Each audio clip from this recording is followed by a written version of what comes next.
We provide you the platform to turn your dreams into reality. Give wings to your aspirations with KR Mangalam University.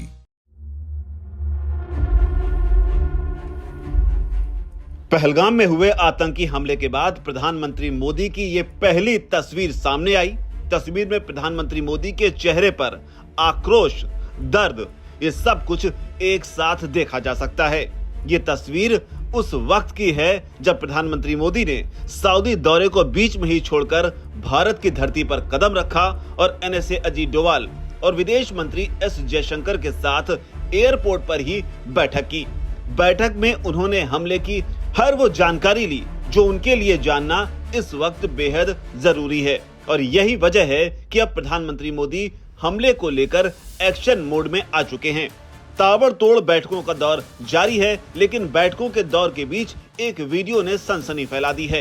ये video है आतंकवादी हमले के बीच का video, जिसमें कई सारे आतंकी जो हैं वो हमला करते हुए देखे जा रहे हैं। बताया जा रहा है करीब 2 से 3 मिनट तक ताबड़तोड़ फायरिंग की गई।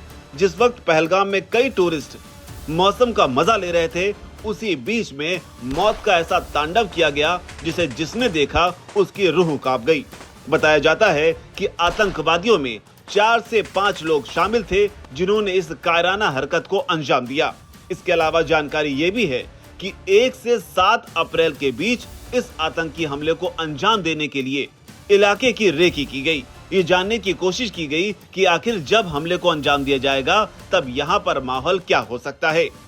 सनसनीखेज जानकारी ये भी आ रही है कि आतंकवादियों ने जिस वक्त हमला किया उस वक्त उनकी कोशिश थी कि ज्यादा से ज्यादा लोगों को हेडशॉट किया जाए, यानी कि सीधे सिर में गोली मारी जाए। और आतंकवादियों की इसी कायराना हरकत के बाद अब देश गुस्से में है। गुस्से के पीछे की वजह भी बड़ी है, क्योंकि बताया जा रहा है कि पुलवामा में हुए आतंकी हमले के बाद ये अब तक का सबसे बड़ा आतंकी हमला है। जहां तक सवाल सिविलियन का है तो उन पर हुए आतंकी हमले में ये हमला अब तक का सबसे बड़ा हमला कहा जा सकता है। हालांकि इन हमलों के बीच अब कई ऐसी कहानियां भी सामने आ रही हैं जिसमें लोग अपनी आप बीती बता रहे हैं कि हमले के वक्त आखिर आतंकवादियों से उनकी क्या कुछ बात हुई और क्या कहकर आतंकवादियों ने गोली चलाई, जिसमें एक और नई जानकारी सामने आई है। और ऐसी ही जानकारी देने वालों में एक है अशान्या, जिनके पति को उनकी आंखों के सामने गोली मार दी गई। अशान्या के आंसू अब थमने का नाम नहीं ले रहे। उन्होंने जागरण से सिसकते हुए बात करते हुए बताया कि किस तरीके से आतंकियों ने इस हमले को अंजाम दिया। उन्होंने कहा कि पूरा परिवार एक साथ पहलगाम पहुंचा था।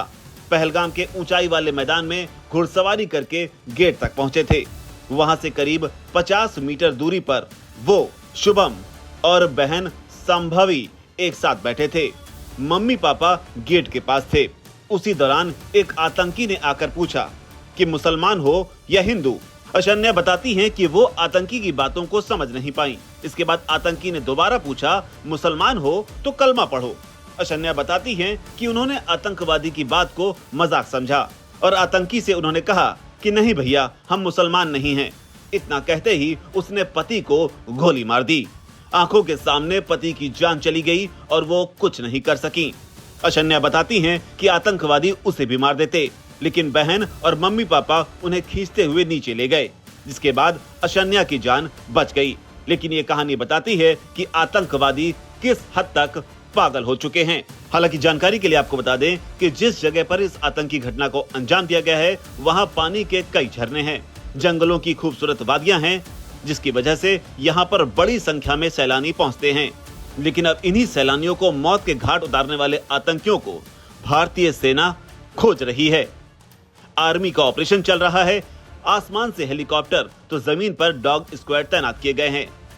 इसके अलावा ड्रोन भी तैनात किए गए हैं जो आतंकियों को मौत बनकर ढूंढ रहे हैं। मौत इसलिए क्योंकि इन सब के बीच एकनाथ शिंदे का एक बड़ा बयान सामने आया है। शिंदे ने हमले की निंदा करते हुए कहा कि जिन लोगों ने हमला किया है उन्होंने धर्म पूछकर गोलियां चलाई हैं। अगर उन्होंने चुन चुन कर लोगों को मारा है तो हमारे जवान भी उन्हें चुन चुन कर नहीं बल्कि एक साथ मारेंगे और खून का बदला खून से और ईंट का जवाब पत्थर से देंगे। उन्हें इसका खामियाजा भुगतना पड़ेगा। शिंदे ने दावा किया कि गृह मंत्री अमित शाह और प्रधानमंत्री मोदी पाकिस्तान को किसी भी कीमत पर नहीं छोड़ेंगे। हालांकि इस बीच आपको बता दें कि राहुल गांधी ने भी अमित शाह से फोन पर बात की है। राहुल गांधी नेता प्रतिपक्ष भी हैं।